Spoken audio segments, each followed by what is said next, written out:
Une nouvelle semaine sur RTI 1. Madame, monsieur, bonjour. Le journal de 13h avec le coup d'envoi ce lundi de la COP16 Riyad sur la lutte contre la désertification.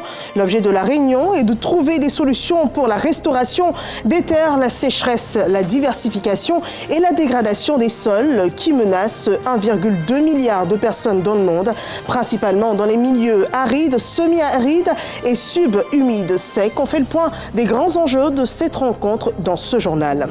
La fin du CIREX 2024, une cérémonie de clôture en présence du Premier ministre ivoirien Robert Begré-Mambé.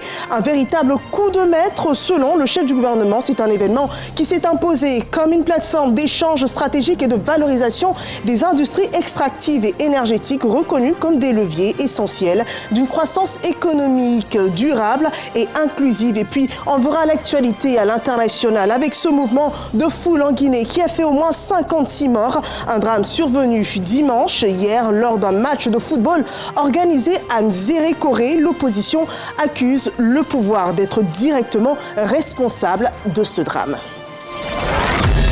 L'actualité en Côte d'Ivoire avec la première édition du Salon international de ressources extractives et énergétiques qui s'est achevé sur une bonne note. Un pari réussi qui a réuni professionnels, experts et décideurs du secteur. Les différents acquis ont été présentés au cours de la cérémonie de clôture présidée par le Premier ministre ivoirien Robert Begré-Mambé. Un véritable coup de maître selon le Premier ministre. Et pour preuve, près de 4 000 milliards de francs CFA de contrats d'investissement ont été signés à cette occasion, des contrats de partage, de production, mais aussi de partenariat dans la vente du gaz naturel.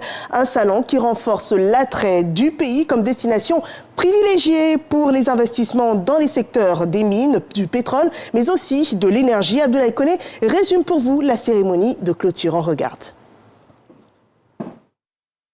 C'est désormais le rendez-vous incontournable pour tous ceux qui s'intéressent au secteur des ressources naturelles en Afrique et plus particulièrement en Côte d'Ivoire. Le CIREX 2024 a refermé ses portes ce dimanche à Abidjan, à la grande satisfaction du ministre des Mines, du Pétrole et de l'Énergie.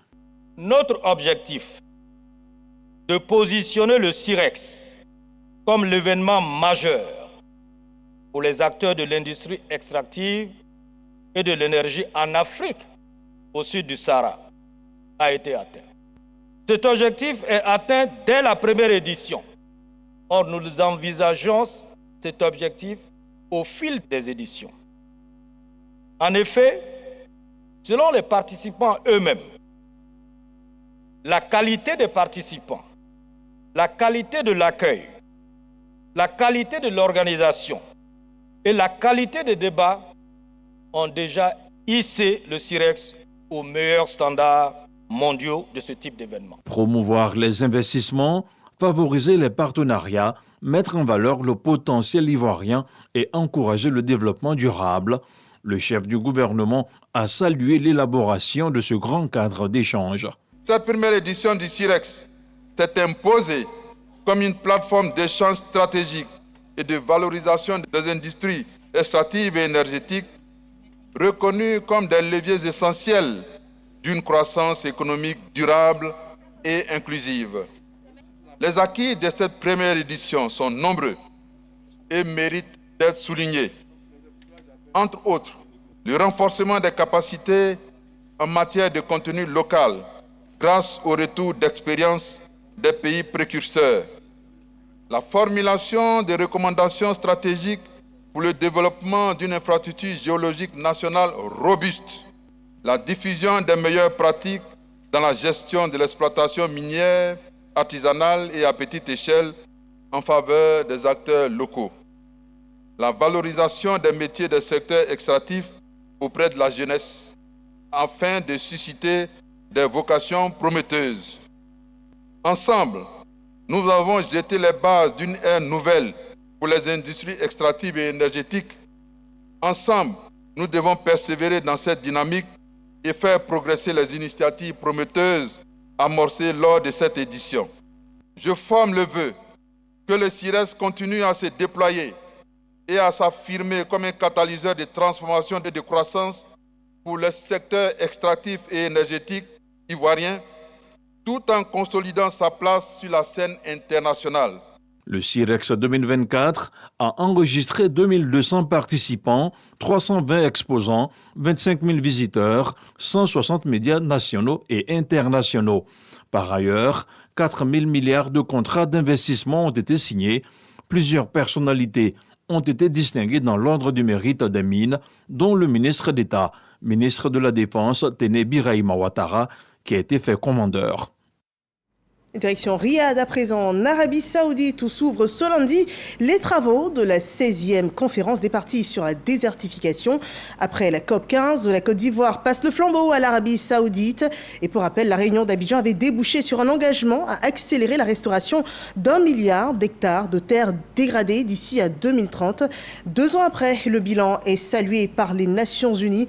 Le compte-rendu complet de nos journalistes à Riyad à suivre dans nos prochaines éditions. Mais avant, voyons donc ces assises qui feront l'objet de négociations des solutions visant à restaurer donc les sols pour garantir la sécurité alimentaire. Et après la COP15, comme on le disait tantôt, qui a eu lieu en 2022 en Côte d'Ivoire, le pays passe le flambeau et Alain Richard Donvaï présente les enjeux de cette présente réunion. Le point de Mahama Traoré.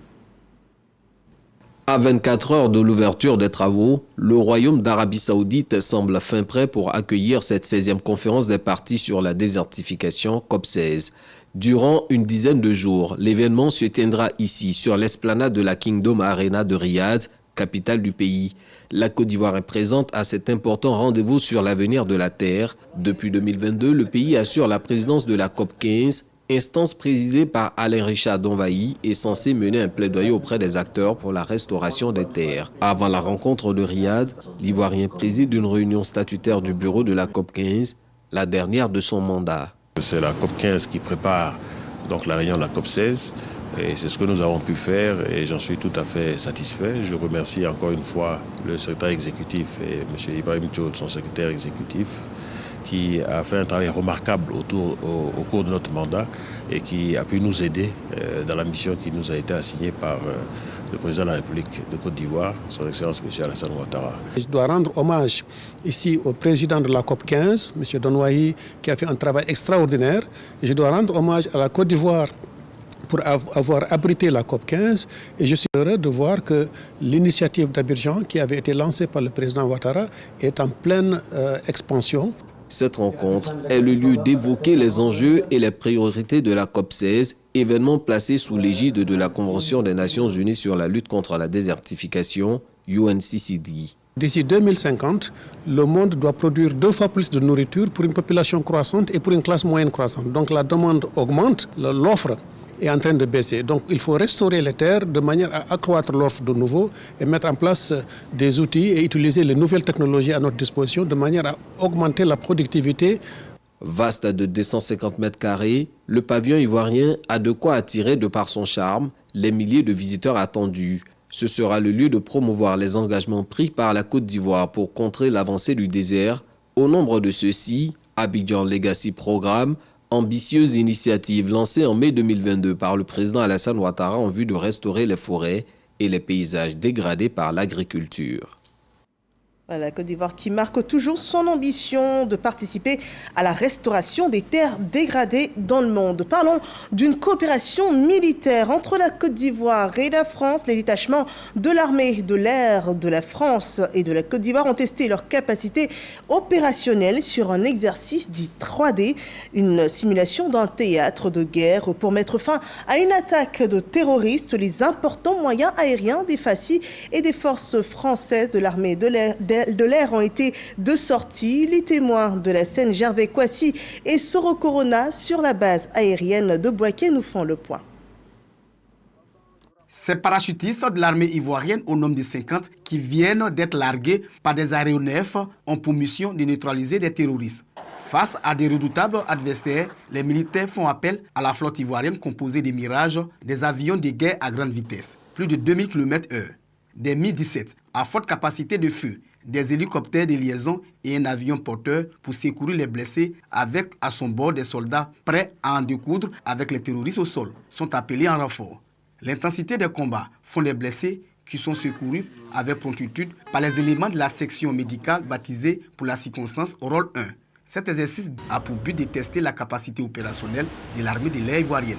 Ce qui a été donné de voir atteste de la promptitude et de la vivacité de nos soldats de l'air à faire face à toute agression. Tout le monde a été émerveillé par la prestation de nos éléments, aussi bien français qu'ivoiriens. Merci au général ici présent pour leur coopération, pour la collaboration franche et sincère avec l'armée ivoirienne. Nous prions tous pour que cette montée en puissance de l'armée de l'air ivoirienne se concrétise davantage. Le dynamisme de l'armée de l'air ivoirienne est reconnu au-delà de nos frontières. On s'entraîne vraiment ensemble dans tous les domaines et tout ce qu'on obtient, c'est parce qu'on travaille collectivement.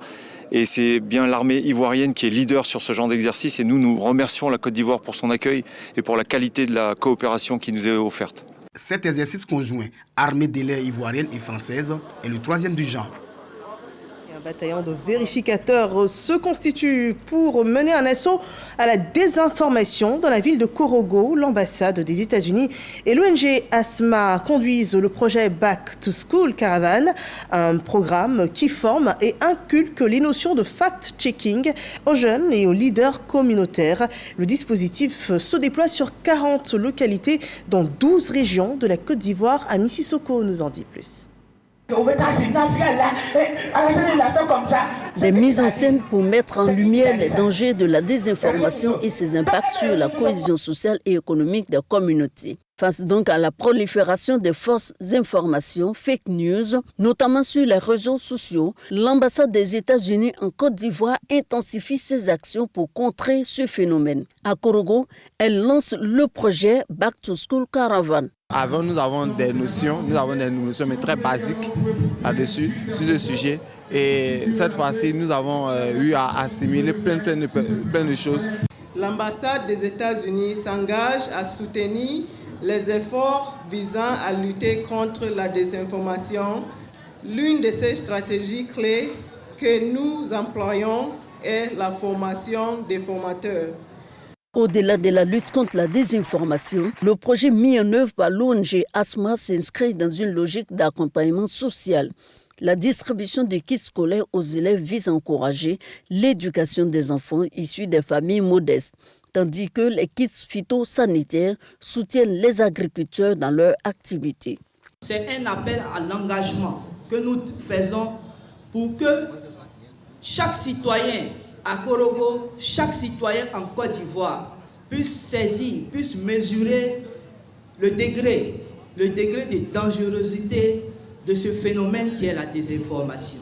La caravane Back to School va sillonner durant 8 mois 40 localités reparties dans 12 régions du pays pour barrer la voie aux fake news. Le nouveau système d'immatriculation initiale des véhicules est un acquis en Côte d'Ivoire. Alors que s'achève la phase pilote, on note de bons points, notamment plus de 60 000 véhicules qui portent la nouvelle plaque d'immatriculation. Dangui Dangui nous fait le point de ces chiffres communiqués. Au bout d'un peu plus d'un an de mise en œuvre, dans le cadre d'une phase pilote, le nouveau système d'immatriculation initiale des véhicules dénommé NCIV au centre d'une réunion d'évaluation des parties prenantes. Des différents échanges, il ressort que ce système d'immatriculation initiale des véhicules, censé combler les lacunes ou les insuffisances de l'ancien système, n'a pas déçu. N'empêche que des ajustements ou des aménagements restent à faire selon ce concessionnaire. Nous avons atteint quelques réussites, mais cependant, il y a encore du chemin à faire. Et je pense que cet atelier vient à point nommé pour pouvoir justement faire cette évaluation, donc consolider les acquis et surtout travailler sur le plan d'action pour pouvoir améliorer le système. Même son de cloche au ministère des Transports. En initiant le nouveau système, le gouvernement visait 3 objectifs. Le premier objectif, c'est d'accélérer la production des plaques d'immatriculation sur tout le territoire national. Et le second objectif, c'était de produire des plaques de qualité, des plaques sécurisées, uniques, et qui ne sont pas en doublon sur tout le territoire national. Et qu'on arrive à tracer toutes les plaques sur tout le territoire national. Et le troisième objectif, c'est de rapprocher donc les services en charge de la production des plaques des usagers. Les échanges entre les parties prenantes ont permis d'enrichir le nouveau système d'immatriculation initiale des véhicules. Sur la question de son coût, les échanges entre les parties prenantes se poursuivent. Et nous partons à présent pour les montagnes ivoiriennes, pas pour une randonnée, mais pour une action sociale, et je dirais même une action de compassion. Après les fortes pluies, les pluies diluviennes survenues dans les départements de Taï, Touloupleu, Bloléquin et Guiglo, les familles sinistrées ont reçu un don du gouvernement ivoirien. Chris Diomandé et Siaka Kone nous font le point. 900 sacs de riz, 150 cartons d'huile, 10 tonnes de ciment, 500 feuilles de tôle et pâtes alimentaires. Voici les dons du gouvernement et du conseil régional du Cavali aux populations sinistrées suite aux pluies diluviennes survenues dans les départements de Touloupleu, Taï, Bloléquin et Guiglo. Au compteur, de nombreux dégâts matériels. Le préfet de la région du Cavali et du département de Guiglo, Dongo Kobena, a exprimé la compassion du gouvernement aux familles. Le gouvernement, à travers ce geste de cet après-midi, voudrait donc vous traduire toute sa compassion et vous apporter quelques dons, non pas pour compenser totalement tout ce que vous avez perdu, mais juste vous marquer sa solidarité. Madame le ministre d'État, dans le cadre des activités du Conseil régional, n'est pas restée aussi en marge, de sorte qu'elle a voulu aussi accompagner l'action du gouvernement. Ces dons constituent une véritable bouffée d'oxygène pour ces sinistrés du Cavali. Nous sommes très émus. En tout cas, nous félicitons l'État de Côte d'Ivoire. En tout cas, c'est un bon geste, un très bon geste. En tout cas, nous remercions le président de la République et nous remercions tous les ministres qui ont quand même eu à penser à nous. Ce sont au total plus de 800 ménages et 1400 plantations qui ont été inondées durant ces périodes de septembre et octobre 2024 dans la région du Cavali.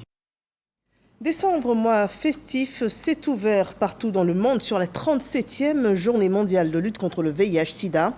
Célébrée donc ce 1er décembre en Côte d'Ivoire à la place Figayo de Yopougon autour du thème « Suivons le chemin des droits ». Si la prise en charge des malades s'est améliorée avec la réduction de la charge virale dans le corps les empêchant de transmettre donc le virus, le respect des droits des personnes vivant avec le VIH laisse encore à désirer selon le directeur pays de ONU-SIDA. Il a appelé les populations à honorer les vies perdues et à célébrer les progrès réalisés ces dernières années afin de mettre fin au sida en tant que menace sanitaire mondiale.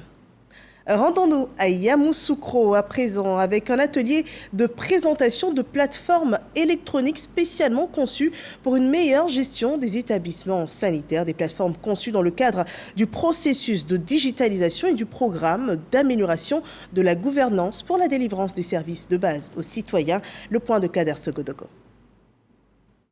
Le système d'information hospitalier, SIH, est une plateforme numérique qui intègre et décentralise les informations hospitalières, permettant la gestion simplifiée et plus efficace dans l'amélioration de la qualité des soins. Ce système facilite une meilleure intégration du dossier patient. Ce projet du ministère de la Santé, de l'Hygiène publique et de la couverture maladie universelle, appuyé par le programme d'amélioration de la gouvernance pour la délivrance des services de base aux citoyens, PAGDS, réunit en atelier à Yamoussoukro des directeurs et agents comptables de plusieurs structures sanitaires.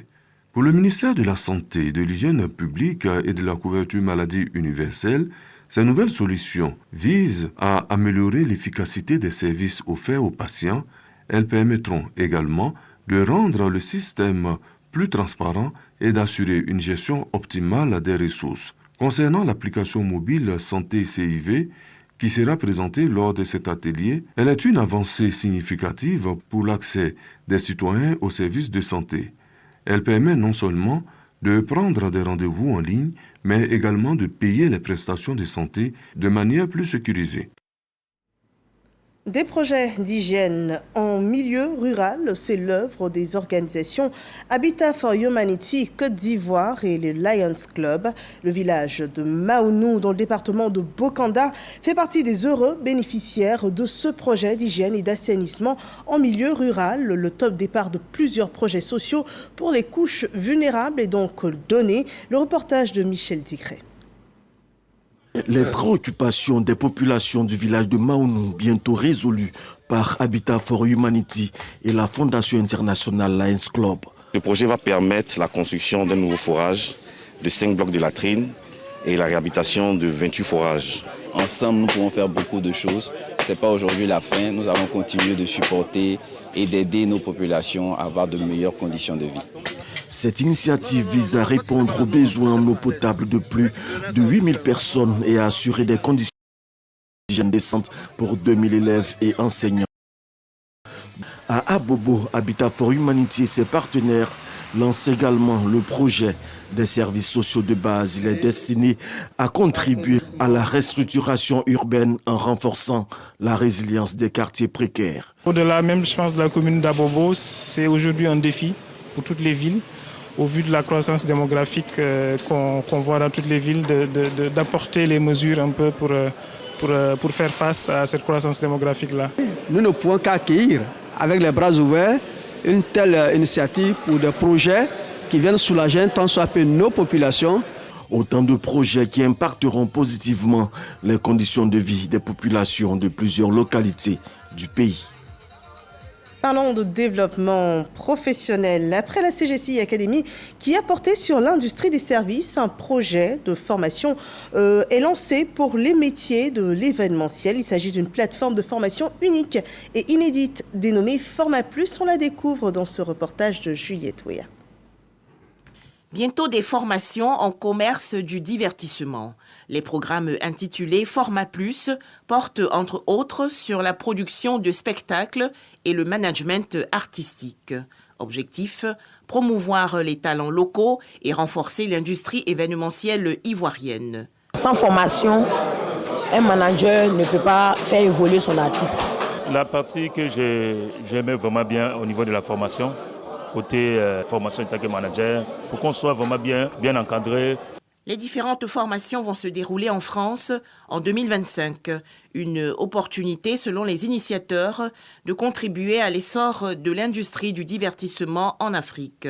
La France, parce qu'aujourd'hui la France c'est la capitale aujourd'hui du divertissement. Tous les gros festivals se font en France, tous les gros concerts se font en France. La première session de formation va démarrer en février. Les coûts sont de 2 750 €, donc moins de 2 millions. Également au menu du programme Format Plus, des journées d'immersion avec des professionnels chevronnés et un suivi individualisé des participants. L'opportunité est donnée aux femmes de Kwasi Datekro, c'est dans la région du Gontougo, de pouvoir être autonomes. Elles ont bénéficié d'un fonds d'aide de 3 millions de francs CFA. Le reportage de Herman Yamia. Un fonds d'aide de 3 millions de francs CFA pour les femmes de la sous-préfecture de Kwasi Datekro pour leur permettre d'accroître leurs différentes activités génératrices de revenus. Créé le 7 janvier 2016 par Assemblée générale constitutive, l'Union des opératrices économiques de Kwasi Datekro IFOEC regroupe aujourd'hui plus d'une centaine de membres. En zone rurale, l'activité commune que nous menons au sein de notre association, en dehors de nos activités individuelles, est l'agriculture. Le député de Kwasi Datekro Boya a exhorté les femmes de sa circonscription à demeurer unies afin de bénéficier de plusieurs projets de développement pour garantir leur autonomie financière. Si on est unis, vous allez voir qu'il y a beaucoup de choses qui vont venir dans notre circonscription. Ne dites pas qu'on est en retard. Il n'est jamais trop tard. La marraine de la cérémonie a félicité les femmes pour leur détermination à assurer leur autonomie. Répondant à leurs doléances, Angéline Adjoumani leur a assuré qu'elles recevront dans un bref délai les matériels agricoles et les tricycles demandés. Je voudrais vous féliciter pour votre regroupement. L'union fait la force. Restez soudés comme les doigts de la main. Évitez les sons de la division. C'est à ce prix que votre union ira loin. Des sketchs et des dons à la marraine Angéline Adjoumani ont constitué d'autres temps forts de cette cérémonie qui a enregistré la présence du sous-préfet de Kwasi Datekro, Yen Inikambou. Attention aux jeux de hasard illicites. En Côte d'Ivoire, l'autorité de régulation des jeux de hasard se lie au corps préfectoral ivoirien pour mener la sensibilisation sur les dangers liés à ces jeux illicites, suivant ce commentaire de Jean-Marc Djadji. L'autorité de régulation des jeux de hasard accentue sa lutte contre les jeux illicites. Une perte pour l'État ivoirien et un risque pour la jeunesse. Jules Dali, président du dit conseil, multiplie les rencontres avec le corps préfectoral de Yamoussoukro. Des personnes sans aucune autorisation installent des machines à sous dans les villes et villages du pays, en violation flagrante des tests en vigueur.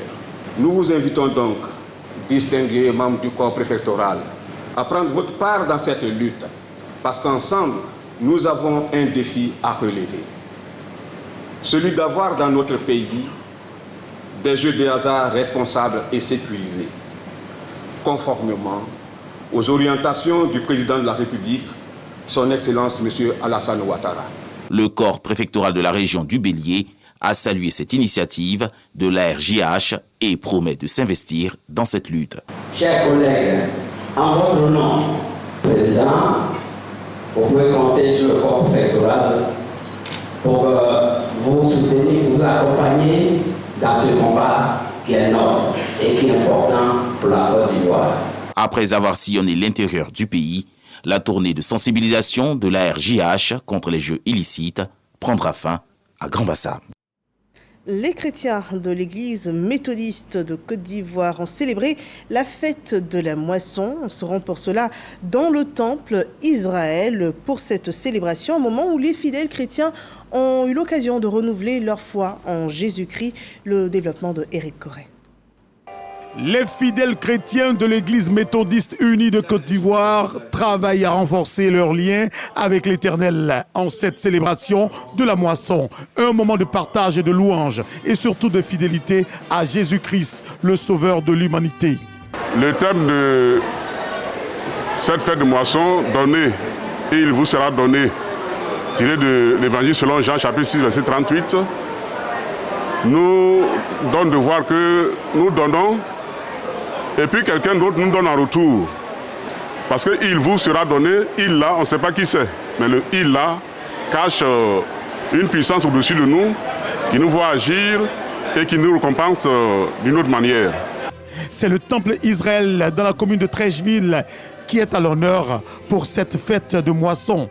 Cet événement spirituel a pour parrain Victor Akessé, consul de la Côte d'Ivoire au Niger. Nous sommes venus manifester notre reconnaissance à Dieu qui nous donne tout, qui nous donne la vie, qui nous donne la joie, la paix et qui donne la paix à ce pays. Et c'est ce que nous souhaitons, que ce pays soit en paix toujours pour que la Côte d'Ivoire avance, pour que l'œuvre de Dieu avance et que nous soyons heureux dans le pays que Dieu a bien voulu nous donner. Une occasion pour les prédicateurs d'inviter le peuple de Dieu à se comporter chaque jour selon les prescriptions des Saintes Écritures. La moisson de souvenirs et de la multiplication a été une occasion pour ces fidèles chrétiens de donner sans compter pour l'œuvre de Dieu. L'actualité ce lundi sur le continent africain avec ce mouvement de foule en Guinée qui a fait au moins 56 morts. Un drame survenu hier dimanche lors d'un match de football organisé à Nzérékoré. Des événements déclenchés par l'expulsion d'un joueur à la fin de la partie entre le club local et celui de l'Abbé en finale d'un tournoi organisé à l'honneur du chef de l'État. Le chef de la junte, le général Mamati Doumbouya, ont indiqué des témoins. Des supporters ont envahi le terrain. Des témoins indiquent également que certains s'en sont pris à la tribune officielle, ce qui a provoqué l'intervention de forces de sécurité. L'opposition, quant à elle, accuse le pouvoir d'être directement responsable de ce drame. Et la suite de l'actualité internationale marquée par des raids russes et syriens meurtriers en Syrie après une offensive rebelle. De nouveaux raids, des avions syriens et russes qui ont bombardé ce lundi des secteurs rebelles du nord-ouest de la Syrie en tuant 11 civils dont des enfants après la perte de la ville d'Alep par le régime lors d'une offensive menée par les insurgés selon une ONG. Et nous achevons ce journal en rappelant cet événement de portée internationale, le coup d'envoi ce lundi de la COP16 Riyad sur la lutte contre la désertification. L'objet est de trouver des solutions pour la restauration des terres. La sécheresse, la désertification et la dégradation des sols menacent, on le rappelle, 1,2 milliard de personnes dans le monde selon l'ONU, principalement dans les milieux arides, semi-arides et subhumides secs.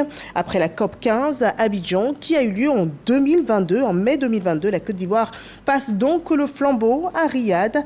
Une réunion 2 ans après l'engagement pris à Abidjan d'accélérer la restauration d'1 milliard d'hectares de terres dégradées d'ici à 2030. Et ce bilan est salué par les Nations Unies. Le compte-rendu complet de nos journalistes envoyés pour la RTI à Riyad est à suivre dans nos prochaines éditions. Merci de nous avoir suivis. Excellent après-midi sur RTI 1 et à demain.